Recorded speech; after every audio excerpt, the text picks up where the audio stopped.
ఓం శ్రీ మహాగణాధిపతయే నమః. ఓం శ్రీ గురుభ్యో నమః. హరి ఓం.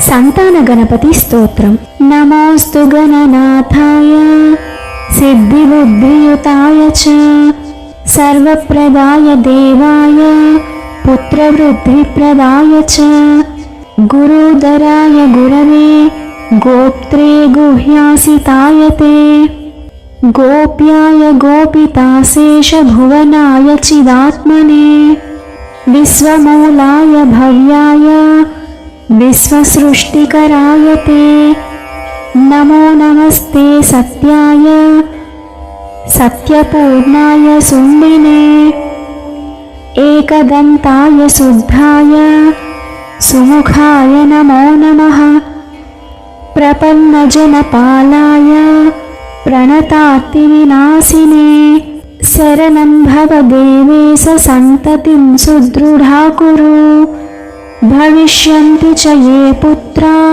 మత్కులే గణనాయక తే సర్వే తవ పూజార్థం నిరతాహ్యుస్వరోర్మతః పుత్రప్రదమిదం స్తోత్రం సర్వసిద్ధిప్రదాయకం ఇతి సంతాన గణపతి స్తోత్రం సంపూర్ణం.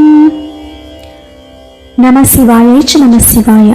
నమో నారాయణాయ.